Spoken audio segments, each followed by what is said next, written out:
Hello children, welcome back to your channel study with Poonam ma'am. तो बेटा जी, आज हम पढ़ेंगे हिंदी व्याकरण। हिंदी व्याकरण में सबसे पहले क्या आज हम पढ़ेंगे? पहले पढ़ते हैं हिंदी व्याकरण। ये बहुत ही इम्पोर्टेंट है क्योंकि इससे मार्क्स गेनिंग है। मतलब आप छोटी छोटी चीजों से मार्क्स क्या कर सकते हैं? हायर ला सकते हैं। तो ग्रामर में क्या होता है, हमें ज्यादा कुछ नहीं लिखना पड़ता, वन वर्ड आंसर्स होते हैं और उसकी वजह से हमें ग्रामर क्या है नहीं आती है। उसकी वजह से हम क्या करते हैं, वो हम क्या हो जाते हैं, वो नंबर्स जो होते हैं, वो मार्क्स जो होते हैं हमारे नहीं आ पाते हैं। तो आज हम शुरू कर रहे हैं हिंदी व्याकरण। तो सबसे पहले हम देखेंगे बेटा कि भाषा क्या है। हिंदी व्याकरण में सबसे पहले हम समझते हैं भाषा, कि भाषा क्या है, आखिर क्या होती है भाषा। आपके बहुत सारे फ्रेंड्स होंगे, आप सबसे बोलते भी होंगे, आपके बहुत सारे रिलेटिव्स होंगे और रिलेटिव्स फ्रेंड्स तो बहुत दूर, आपके घर में आपके पेरेंट्स हैं, ब्रदर है, सिस्टर्स हैं, आप घर में भी बातचीत करते हैं, है ना। अपने थॉट्स बताते हैं, अपने विचार बताते हैं, आपकी बातें बताते हैं।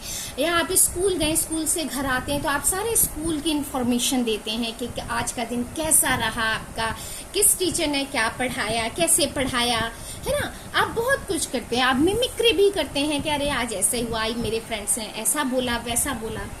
ये सारी चीजें जो हम आपस में बातचीत करते हैं, है ना, ये सारी चीजें जो हम एक दूसरे से बातें करते हैं, यहाँ तक कि अलग जो दूसरे कंट्रीज में रहते हैं लोग, हम उनसे भी बात करते हैं बाय फोन, बाय लेटर, है ना।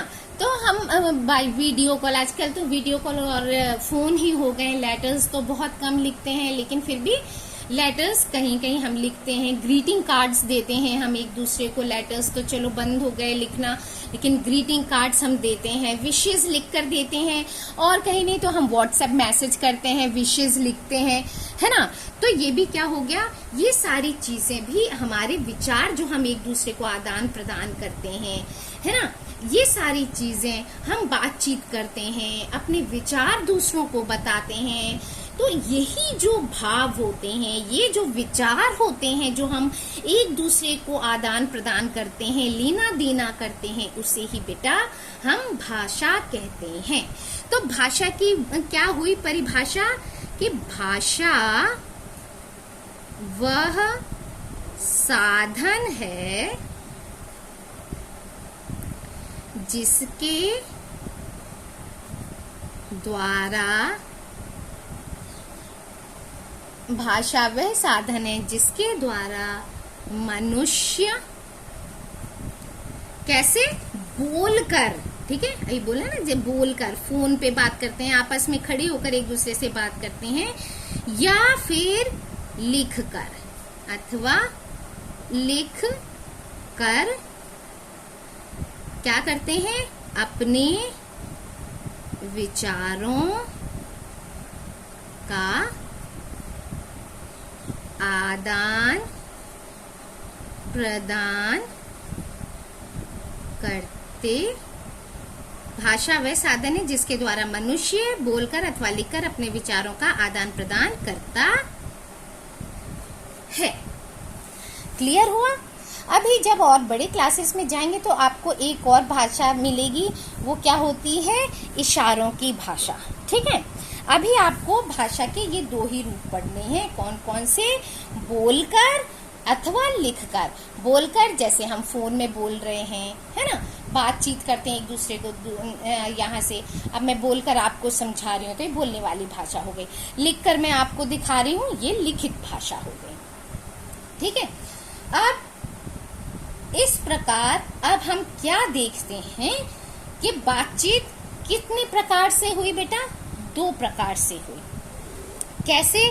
यहाँ आया डेफिनेशन में बोलकर अथवा लिखकर, यानी पहले हुई बोलकर, ठीक है, जिसे हम कहते हैं ओरल, ओरली कह लो आप। दूसरा हुई लिखकर, जैसे मैं लिखकर आपको बता रही हूँ, ये हो गई रिटन क्लियर? भाषा बोलकर अथवा लिखकर, ये दो प्रकार से आपकी हो गई भाषा। लेकिन हम इसको ऐसे नहीं लिख सकते। हम कैसे लिखेंगे कि हम भाषा के दो रूप होते हैं, जिसको क्या कहते हैं, जैसे बोलकर जो भाषा होती है, जैसे हम बोलकर किसी को बताते हैं, तो व्याकरण की भाषा में उसे हम क्या कहते हैं, मौखिक भाषा। जो हम लिख कर बताते हैं, व्याकरण की भाषा में क्या कहेंगे, उसे लिखित भाषा। तो अब हम क्या कह सकते हैं कि भाषा के दो रूप होते हैं। पहला बेटा मौखिक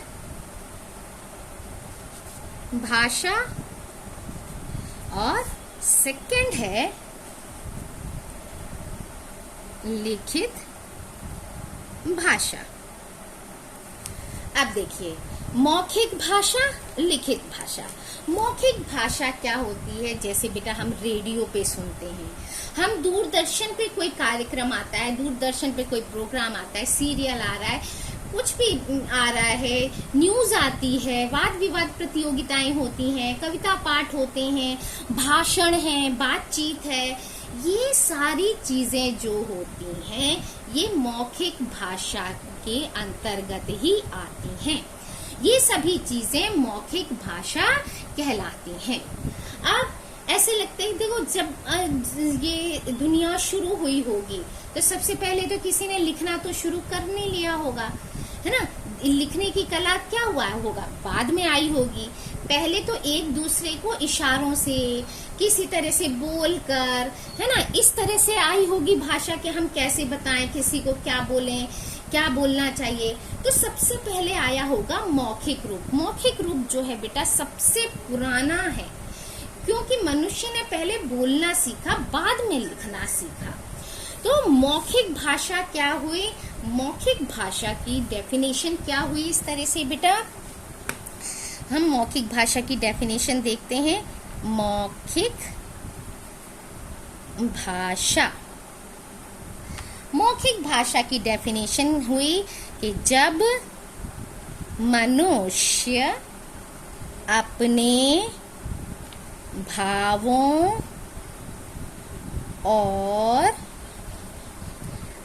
और क्या चीज, विचारों, भावों और विचारों को बोलकर प्रकट करता है, उसे हम क्या कहते हैं, मौखिक भाषा कहते हैं। अब है लिखित भाषा।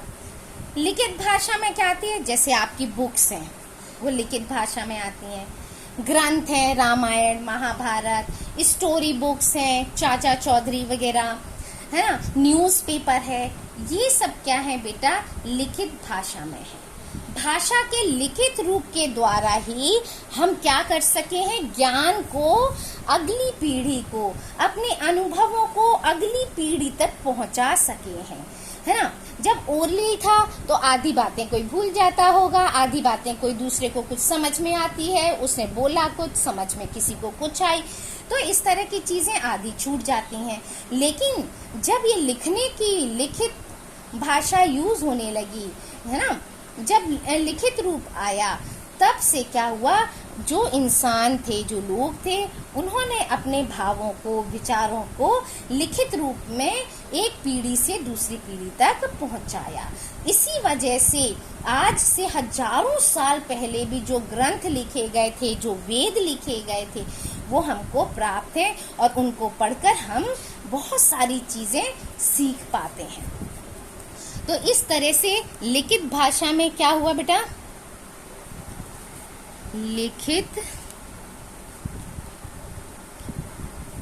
भाषा जब मनुष्य